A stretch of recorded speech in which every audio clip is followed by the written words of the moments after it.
1 Corinthians chapter 8 is where we are at tonight. Continuing our study through the book of 1 Corinthians. We will cover the entire chapter tonight because it's only 13 verses. How much could I possibly talk about 13 verses?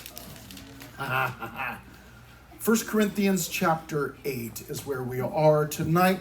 And we are looking at, and this is actually the beginning of a section. It'll go from chapter 8, chapter 9, and finish in chapter 10 on freedoms or liberties. What do I, as a Christian, how do I handle the freedoms that I have? And what kind of freedoms? This is a big subject because this is one that, we, as Christians, we can fight and argue over anything. We've proven that. We've been proving that ever since the beginning. It's like something in the Bible, we can take any verse out of there and we can find some other Christian to argue with about it and post on it on our social media and fight in front of everybody, which ought not be happening, but it's one of our many faults as Christians. And this area of freedoms, this is one of those things. Are Christians allowed to dance? Are they allowed to celebrate Halloween? Are we allowed? Is it okay to have a Christmas tree in our house? Is it okay to listen to secular music? Is it okay for Christians to drink alcohol? Is it okay for them to smoke? Is it okay for them to get tattoos? All of these different topics are things that the church, the majority of Christians, at least in the United States and especially in California, we're not so much struggling over those things anymore. They're not really an issue anymore. So many Christians partake of all of those things. But there are some Christians still who think that, hey, you ought not be celebrating Halloween. And no, Christians shouldn't be drinking alcohol, or they shouldn't be gambling, or they shouldn't be watching certain kinds of movies. And so there are those disagreements. And you and I, as Bible-believing Christians, that's what we are. We believe the Bible. We want to see, well, what exactly, I don't necessarily want to know what my neighbor thinks about this topic, but what does God's word say about this? And we want to do that all of the time. We always want to go back to what does God say about this specific topic? Right now, there's all sorts of things swirling around in society, things about race and culture wars. And what you and I want to do is we always want to go back and say, well, what does God say about these things? And so we'll begin this section, chapter 8. It'll go through chapter 9 and 10, which obviously we're not covering all that tonight. Just chapter 8 tonight. 13 verses. 1 Corinthians chapter 8. Father, thank you so much as I just once again pray and ask that you would bless your word to our hearts. Give us understanding tonight and help each of us to be reasonable. That we would hear your word. And we believe it to be your word, and we would reason with that and understand that this is what your word says. This is what your word teaches. So we thank you and pray these things in Jesus' name. Amen. We are going to see two main divisions in this chapter. Real simple. The freedom to eat. I like that. And freedom for the weak. And we'll see what those are all about. The first section, freedom to eat, is comprised of the first 6 verses 1 through 6. And we begin this way in verse 1. Now concerning things offered to idols. Now remember Paul, if you've been with us through the study in Corinthians, Paul had been dealing with some problems at the beginning that he covered, where he spoke for several chapters. And then what happened was he got to a point where he says, okay, now I'm going to answer some questions that you Corinthians asked me. They had sent questions to him at some point, and so he's writing this letter to answer some of those questions. And this is one of the questions, now concerning things offered to idols. Now, as it's funny, we've been talking about idols on Sunday mornings, and that always kind of works out. We're going through Leviticus right now on Sunday mornings, and so we've come across this topic before, the topic of sacrifice and those types of things. But idols are not something that you and I probably have had much, we've probably not had much experience with that. I've shared with you before how that I did in some of my younger years, up until about the time that I got into high school. I was a wannabe Catholic, so I had some experience with idols. When we went to church occasionally for weddings and funerals and baptism and quinces, of course, when we would go, there were always idols there. There were statues. They would have been either in plaster form in a statue, or it might have been in candle form, or it might have been stained glass, or it might have been pictures that we had maybe even in my own home when I was growing up. And so I have some experience with it. But for many of us, it's like idols. We don't worship idols. Many of you have grown up in Christian homes. And you know that idols are a no-no. We don't do idols. It's not a thing. And so it's not really much of a problem. For the Corinthians, obviously, Paul is dealing with it because it was a big problem. Because just like our society today, there were lots and lots of idols. And the Corinthians were no different from many other people groups at the time. They had their idols. They had their gods.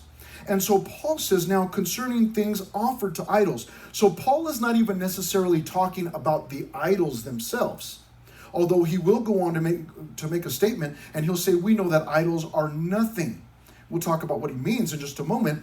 But what he's talking about is the items that are offered to the idols. Verse 1, now concerning things offered to idols. What kinds of things are offered to idols? You ever been into a Chinese restaurant?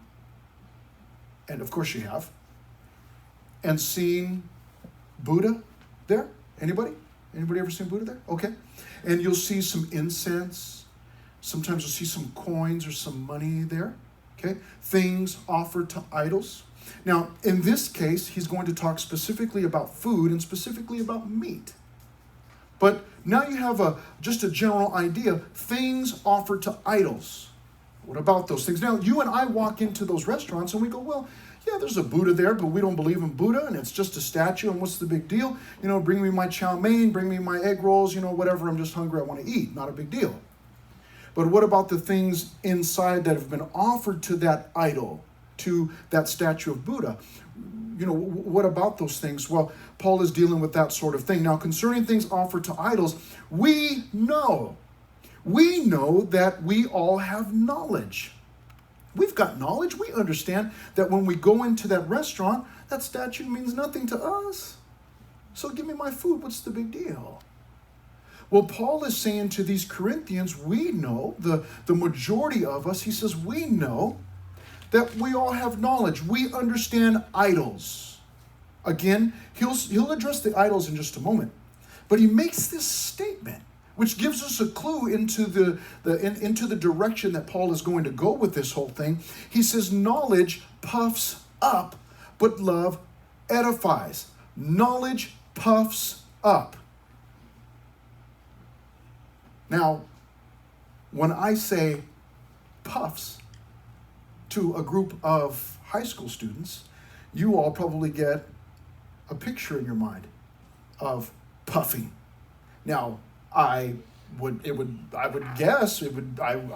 that none of you have personal experience with puffing, but no doubt you've seen people puffing, and you know what a puff is. A puff it's a puff of smoke, and it lasts for a second or two, and then it dissipates. It's gone. It disappears. Where did it go? Went into the ozone and burned a hole, and that's why you get sunburnt at the beach. No, I don't know if that's what happens, but you get the idea that this puff of smoke comes out and then it's gone. Well, Paul makes this incredible statement and says, knowledge puffs up. Now, that's funny because it almost there makes it sound like knowledge it's like a puff of smoke, it's just gone, is what we might think. And that's only strange because obviously the Word of God talks lots and lots and lots about knowledge, especially Solomon when he was writing the book of Proverbs, all of those different Proverbs. He talked often about what a great thing knowledge is, and that we ought to gain knowledge and seek knowledge, and that we should desire knowledge. So obviously knowledge is not a bad thing. The statement that Paul makes here, knowledge puffs up, Okay? What he's saying is that what can oftentimes happen, we have the knowledge that we walk into the Chinese restaurant, there's a Buddha there, whatever. That's dumb. It's not even real. Not even a real God. What just happened? What just happened is I went in, I saw that with my knowledge that that idol means nothing, the pride kicks in. And all of a sudden I can barely fit through the door of that Chinese restaurant because my head has swelled. Because I'm a Christian and that Buddha don't do nothing to me. I'll eat those noodles, man. You bring them. And all of a sudden the pride, see, I've been puffed up in my pride. So he says knowledge puffs up, and then he immediately says, but love does what? What does he say there in verse 1? But love what? You can look at it. But love what? Edifies. Edifies. Edifies. Now, edify, what is that? What is edify? Edify is like an edifice. Edifice would be like a building. So when he says that love edifies, it means that love builds up. So do you see what Paul just did, man? This wordplay, where he said knowledge puffs up. Knowledge can make you like a puff of smoke, man. It's all of a sudden you swell. But there's no real content there. There's not anything that's really there that you can really touch or put your hands on. There's nothing stable. It's a puff of smoke. He says, however, love edifies. Love will build up. Now, immediately what you and I want to do is begin to ask the question, what am I?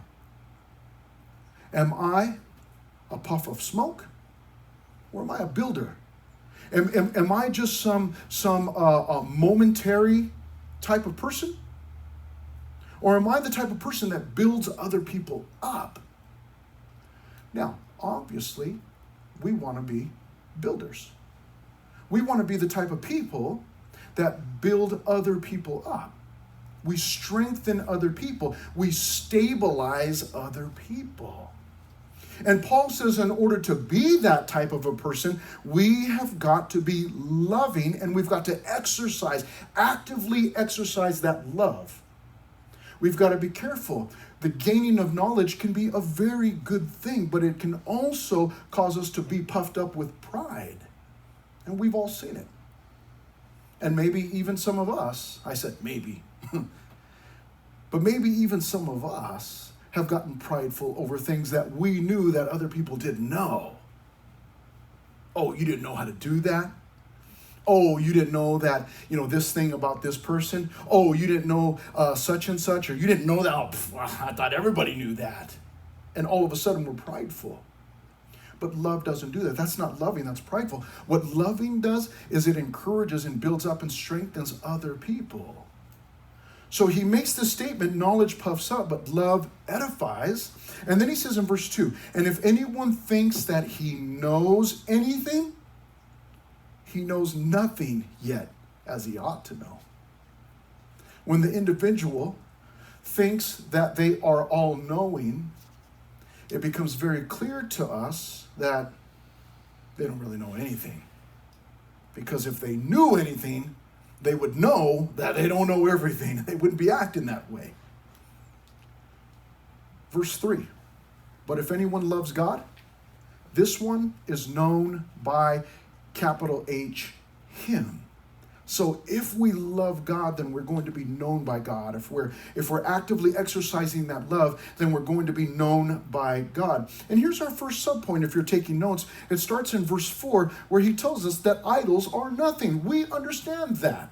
Verse 4, therefore, concerning the eating of things offered to idols. Okay, now, at first in verse 1, he said, we're going to talk about things that are offered to idols. Now he gets a little more specific, and he talks about the food that's offered to idols. Therefore, concerning the eating of things offered to idols. We know that an idol is nothing in the world, and that there is no other God but one. We're not worried about those idols, those statues. I'm no longer worried about the Catholic idols that I used to have, or the candles, or the stained glass, or I no longer worry about those things, because now I have an understanding that those individuals, at one time, they were actual people that at some point along the way, they received sainthood from the Catholic Church. But I understand maybe some of these people were actually people, but I now have an understanding somewhat of the Bible, and I understand that those people they're not immortal. They're not still alive, looking after me and checking on me and watching me while I sleep, or while I go, while I'm driving on the freeway or whatever. I have an understanding of that now. And I understand, as Paul said here, that the idols, they're nothing. There's only one God. There's only one true God. I understand that. Verse 5, for even if there are so-called gods, whether in heaven or on earth, and he puts in parentheses there, as there are many gods and many lords. What he means by that is people have titles. People might have titles, but there's only one true God. He says in verse 6, yet for us there is one God, the Father, of whom are all things, and we for him, and one Lord Jesus Christ, through whom are all things, and through whom we live. So you and I have an understanding. We have an understanding. We've got the freedom to eat. Even things that have been offered to idols, we've got the freedom to eat, because the idols aren't real. They're not really gods. It's just a statue, or it's just an image. So if something's been offered to it, not a big deal. So, and now I got to preface what I'm about to tell you by saying this. I would never do this, but if I were to go into one of those restaurants that we mentioned, and hey, there's a statue and there's some coins there that have been offered to this idol, for me to take some of the money out and use that would not, it wouldn't affect my spirituality at all. It wouldn't affect my relationship with God to take some quarters. Now, somebody might be offended by that and say, wait a minute, where did you get those quarters from? From that statue over there. He gave them to me. But that's Buddha. And that's an idol, and that's a false god, and you ought not be using those quarters. Somebody might be offended by that.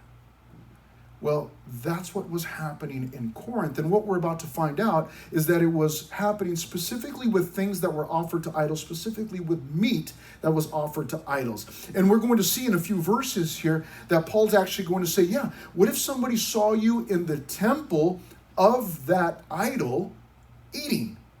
They might be offended. And it's like, wait a minute. They would go to the temple and eat the meat that had been offered to the idols? And Christians were doing that? That's kind of weird. It seems weird to me. I think of, in my strange mind, I think more of like, seems unsanitary. Some guy had the meat and he was offering it to some idol. It's like, where were his hands before? That's kind of gross. But that's beside the point here. We're going to find that out here. So let's move on. Verse 7, as we move into the second main division, which is freedom for the weak, which will take us from verse 7 through the end of the chapter, verse 13. Verse 7, however, there is not in everyone that knowledge. Not everybody understands that idols are nothing. He says, for some, with consciousness of the idol, until now, eat it as a thing offered to an idol, and their conscience, being weak, is defiled. So some people perhaps had some experience with the idols in the past, in their life. And they know perhaps what they did as part of the worship of that idol, but maybe now they're saved. But now they see some other Christian going to that temple because, hey, man, they're having a cookout tonight, and they're going to be cooking meat and serving, and, man, you get a good, prime rib, or you get a good, steak in that place, and they're selling it for cheap because, the priest inside that temple already handled it, put his gross hands all over it, and so, you get it for cheap, and so, man, let's go have a steak. But another Christian who sees that is going to be offended by that and say, wait a minute. You can't go in there. That's a false god. That's an idol. And you're participating in the worship of that idol, and you shouldn't be doing that. And so he says there in verse 7, he says that knowledge is not everybody has that knowledge. Not everybody understands that. And some people in verse 7, they're if they eat that meat that's in that temple of that false god, it's going to defile their own conscience. They're going to eat it against their own conscience. And it's going to cause them to stumble. It's going to cause them to fall. It says they're being weak. They don't have a full understanding yet. So their faith is weak in that area. Now, the fact that their faith is weak in that area does not make them any less of a Christian. And it doesn't mean that we need to just walk over them because, well, you know what, they're weak in their faith, they don't understand, I don't have time for this, and we just move on. And just go ahead and maybe partake of that freedom that we have to eat that meat and forget that weaker Christian. They can't handle it, they can't handle it. And you and I have to be careful because that's the prevailing attitude in a mindset in our society today. Is to walk over the weak and step over the dead and just leave them. Who cares about them? They're weak, they can't handle it, too bad. And though that might be the prevailing attitude in society around us, it cannot be the attitude of the Christian. The church, we cannot be that way. In fact, it is the opposite of the world. In fact, we are to be caring and concerned about the weak. That's what we do. We need to be concerned about them and mindful of them. But it's tough. You know why it's tough? It's tough because I'm American, baby. And in America, we're not weak. And we forget the weak. And we just do what we want to do. And nobody can tell me that I can't do something or I shouldn't do something because that's not what George Washington taught me. Or whatever the attitude is. And you know what? Here's the thing. You and I have got to be careful, especially right now. Because that's the attitude of a large segment of our society right now. Right? You guys know. We love being American. But oftentimes with that comes this attitude of, man, nobody tells us what to do, man. It's all about freedom, and you know what, you can't make me do anything or not participate. If I want to do it, I can do it. Maybe so. Maybe Americans can do that. But the church ought not be living that way. We ought to be considerate of the weak. Those who don't have a full understanding yet. Those whose faith is still unstable. And so he goes on to address this in verse 8. He says, but food does not commend us to God, for neither if we eat are we the better, nor if we do not eat are we the worse. In other words, what he's saying is food has no effect on our relationship with the Lord. So I can eat menudo. Or I can eat a hot dog. Who knows what's in that thing? But it doesn't affect my relationship with God. You see? So Paul just laid down this principle. He says, look, what we ingest does not affect our relationship with God. It doesn't make us any more spiritual or any less spiritual. The food that we eat. And yet, my oldest daughter is living with some former co-workers of hers. And my oldest daughter eats meat. These other two individuals do not because of their religious affiliation. My daughter has the freedom to eat meat. But there's been now some, There have been some problems between the two, some disagreements between the two, Because now, you see, she's renting from them, and they don't want that sinful meat cooked in their house anymore. I'm dead serious. She's moving out. The next 2 weekends she'll be moving out because it's become such an issue. It's become such an issue. They don't have to eat it. They don't have to ingest it. It's just being cooked in their kitchen. And they don't like it. And so it's become an issue. Now, my daughter could say, "You simpletons, you weak Christians, you don't know anything about freedom to eat meat," and she could make an issue of it.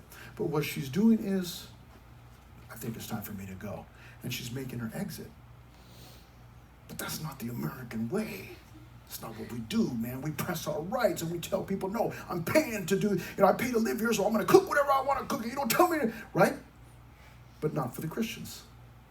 For the Christians, we consider others. And we make our decisions.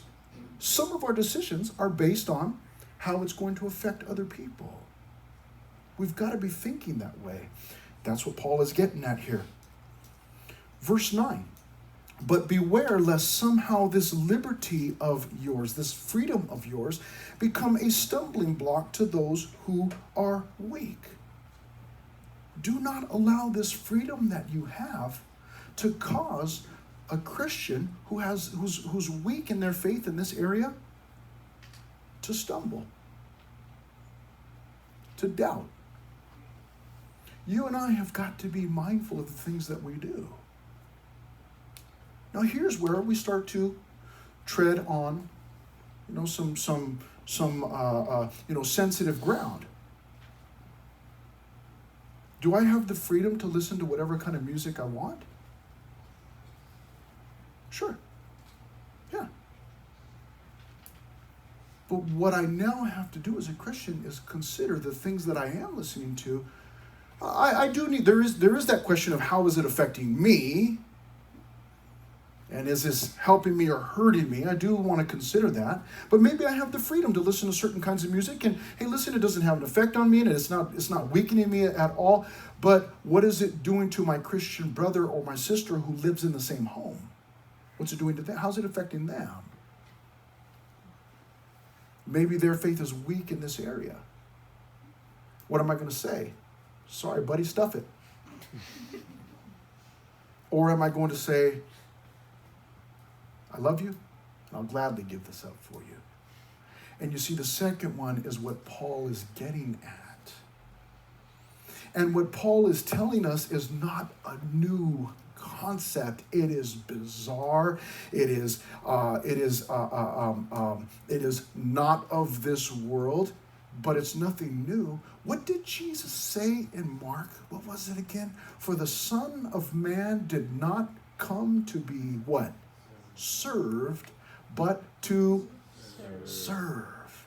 And to give his" what? "Life as a ransom." Jesus had taught this and shown this long before Paul ever came along. This is not something new with Paul. Jesus said, "I did not come to serve myself. I came to serve other people." His life was about others. And he went so far in it, and he was so committed, he says that the Son of Man did not come to be served, but to serve and to give his life.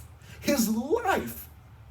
I mean, this man was serious. He was so serious about this concept that he went to a cross, was tortured, hung on a cross, and died for the sins of the world. That's how serious he was about this issue. And yet sometimes Christians will get all caught up and like, "You can't tell me what I can listen to or can't listen to. I don't care if it offends you. You need to grow up." We cannot have that attitude, church.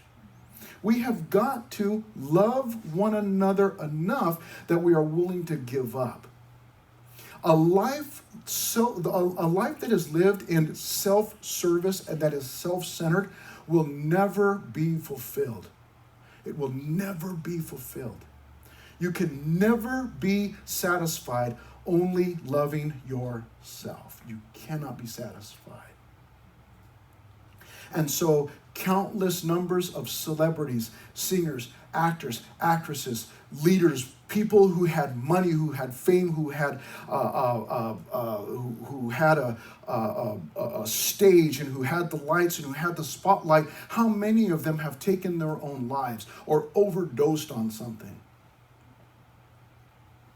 Because they were living that life they were self-pleasing. It was all about them.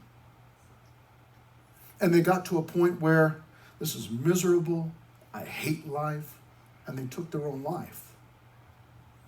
How many have we seen do that? How many have we seen, how many Heath Ledgers have we seen that had it all, had the fame, had the fortune, had it all, but gave it all up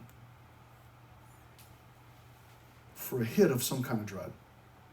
Because they had it all, but it just wasn't enough. They were miserable. They're still looking for something else. There's got to be something else out there. And the whole time Jesus said it already. He already laid down the pattern for us that the Son of Man, Jesus did not come to be served, but to serve. Oh, maybe then that's the best thing I can do with my life. Doi!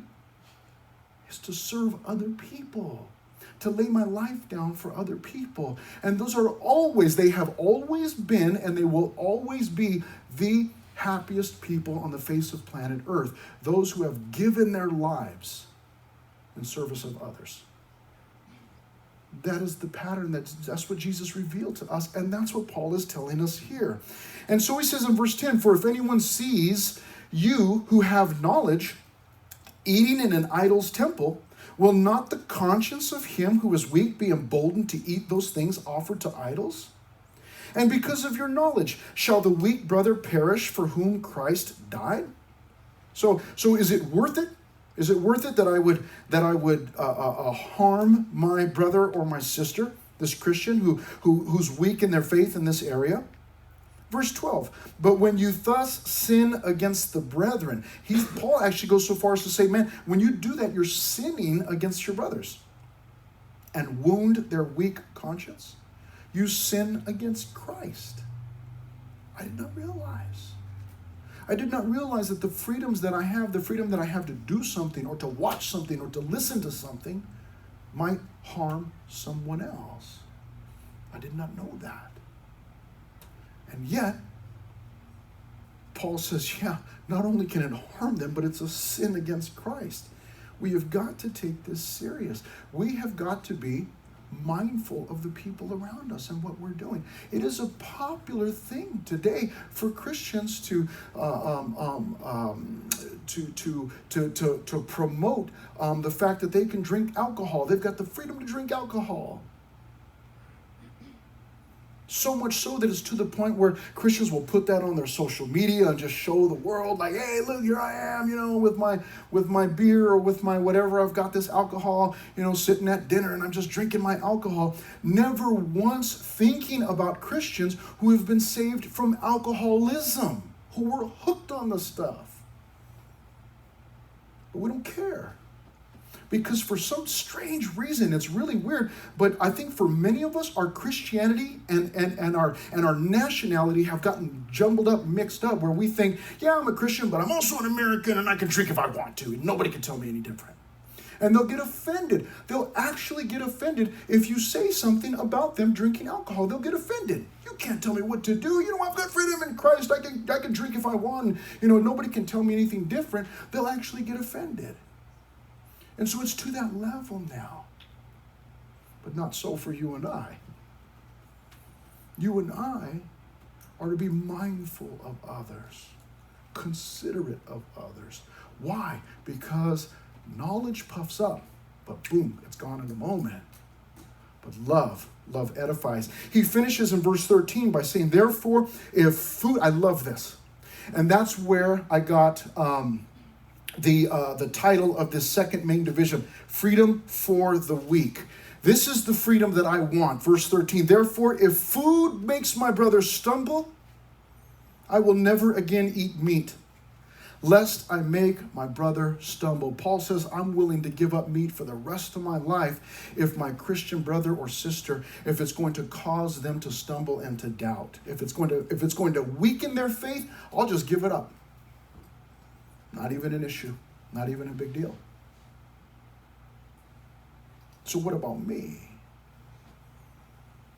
The freedoms that I have to listen to music or to go to certain places or to watch certain movies or, whatever freedoms I have. Am I mindful as I'm exercising that freedom? Am I mindful of how it's affecting my other brothers and sisters? And am I at the point where, if this offends you, man, if this is gonna cause you to stumble, I'll give it up. It's not worth it, because the individual is, I love the individual, and the individual is worth it to me. Their faith growing stronger, that's worth it to me. I'll gladly give up whatever it is that's concerning you. And so my oldest daughter was just a little girl, and we had an old computer there at the house, and I was playing this computer game, and it was like an alien game or something. I don't even really remember what it was, and it was still like on a disc. You put a disc in. It's like, who does that anymore? But it was a disc, and it was this alien game, but she was a little girl, and it used to scare her. And so I would wait until she went to bed, and then I would play that game. But then she sometimes would come in or whatever, and I'd be playing it, and it would scare her. And one time she asked me, she says, Dad, please don't play that anymore. It scares me. And I said, okay, sweetie, I'm done. I won't play this game anymore. And I took the disc out, man, and I just hid it under something. And then when she wasn't around, look to the right, I was like, like Moses, look to the right, look to the left. Okay, nobody's around. Put the disc in, start playing the video game again. And she came in one time, Dad, I thought you said you were going to get rid of that game. Broke my heart, melted, and just leaked out of my shoes. It's like, I took the disc out right. I said, hold on. Took the disc out right there, snapped that thing in half, threw it in the trash. Done. Free. What that said to my daughter in her young age was, I love you more than I love this game. I love you more than I love my own freedom to play this game. The game is nothing. I can buy another copy later. Just kidding. I didn't ever buy another copy, never played it again. I gladly gave it up for my daughter. I love my daughter. But are we doing, that's biblical. It's right here. You've read it for yourselves. Are we doing the same thing for our brothers and sisters in the freedoms that we have? We have to be. It's the pattern that Jesus laid down for us. Father, thank you so much for your word. We thank